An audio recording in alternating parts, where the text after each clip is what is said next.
Okay. Yes, I do want to hear from my favorite brilliant thinker on the subject of what people look for in a president. Joe Rogan is back. Some weird thing about, and the only reason why I'm watching this is because he's with Neal Brennan, and I love Neal Brennan. I think Neal Brennan is like, you know, a complex individual, but I do love him. I think he's a very funny guy. Let's take a look at what he had to say. They gravitate towards a big leader, but towards someone who claims they have the answers and seems very confident and can speak reasonably well. There's almost like a cheat code where people just like, they get locked into that. It feels like order. It just feels like order. If somebody says, I know, and they're tall, first of all, if they're tall, that gets you like 60% of the way there. That helps. If they're tall and says, I know what we should do, huh? Good looking. Charismatic, good looking, fit, attractive to women, like it just makes you feel like a daddy's here. Some daddy's here. A different daddy. It's like, oh, all right, that's what people like about Trump. That's what people like about Obama. Most presidents are some form of that. Yeah. What, Reagan? Yeah. Certainly two-termers. George W. Bush in a weird way. You know what I mean? Like it's sort of George W. Bush, guy walked like he had a fucking 2-foot cock. Guy walked like he had to leave room for 2 dicks. That's how wide his gait was, and he said he used to practice it. He practiced. George W. Bush used to practice his gait. Really? You look it up. Yeah, he would talk about it in interviews. Like Can you imagine walking around your house practicing your impressive walk? Yeah. Well, can you imagine anyone more than him doing it? It's like the exact guy that would do that. Like, I'm gonna practice walk. Yeah. Bush's renewed confidence. This is 2005. Some folks look at me and see a certain swagger, which in Texas is called walking. That's how President Bush described himself during his acceptance speech at last year's Republican National Convention in New York City. But for much of this year, the president seemed to have lost the... Okay. It's just... Yeah, but I've seen other interviews where he talked about... I love Joe Rogan being like, we got to get to the bottom of this. Let's fact check this. You know what I mean?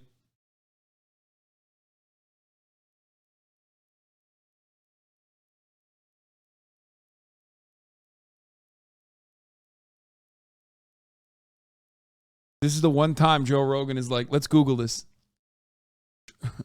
George W. Bush's cock? Let's Google it. I'm doing my own research. About actually practicing his walk. Yeah. Well, they're originally from Maine. You know, they're like kind of fake Texans. Come on, Joe. Yeah, they were from No, I know. They're like, they couldn't be more blue blood. Yeah. His dad, George Bush Sr. was head of the CIA. Yeah. Yeah. Yeah. Which is weird now. I wonder if that would help him now, politically. I was the head of the CIA. Didn't hurt him then. Didn't hurt him, but only one term. Yeah, but that was because of, what's his face? Perot, yeah. Yeah, Ross Perot. Yeah. I'll tell you what's going on. Fucking guy's great. That guy, he fucking threw the whole thing. Like it or not, agree with it or not, this is how the average American thinks about this shit, okay? Like, low-key. Maybe not so heavy on the cock stuff, but like, yeah, George W. Bush is a guy you could have a beer with, okay? That was straight up like a big motivator, man. It was. GW wasn't the annoying guy who's like the bicoastal lib elitist or whatever that was constantly telling you the fucking world's going to end. He was a guy who's like, yeah, that's right. Now watch this drive. I got good vibes. Out the window. Like when he bought television time, like primetime television time, he was like, I'll just buy the whole hour. And gave the networks money so that he could run his speech and talk about how you're getting fucked by the IRS.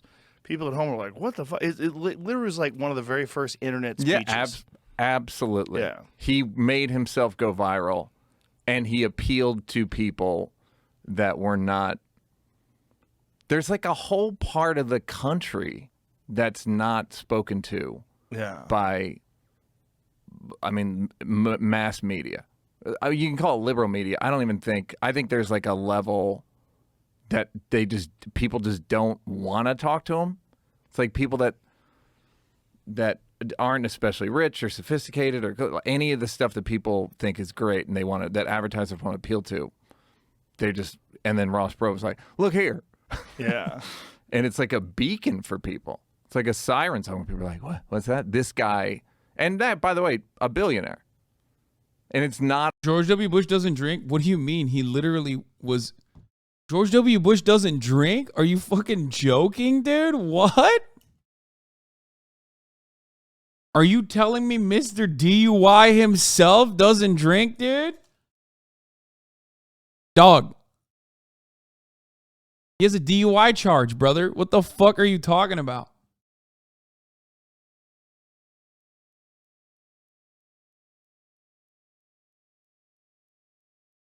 That was for cocaine? No, he was arrested for driving under the influence of alcohol.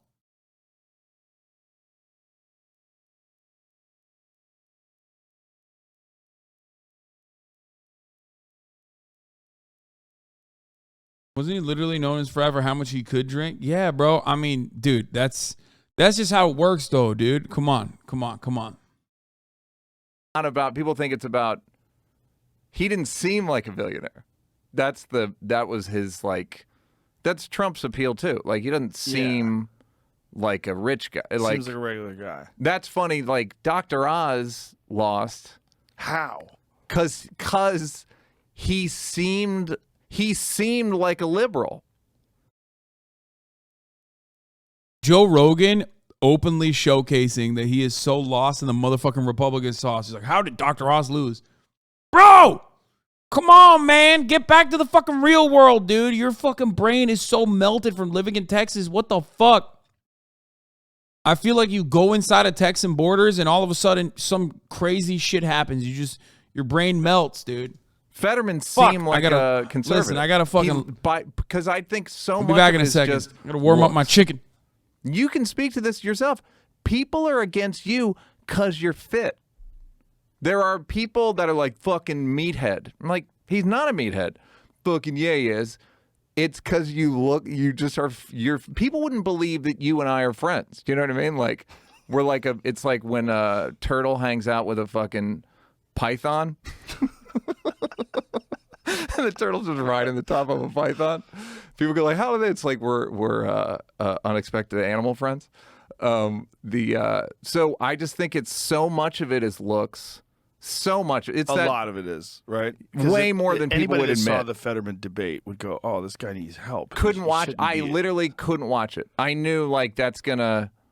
It feels cruel or something. Yeah, it is cruel. It's cruel to put a guy in a position like that who's recovering from a stroke. You're not supposed to be under that kind of stress.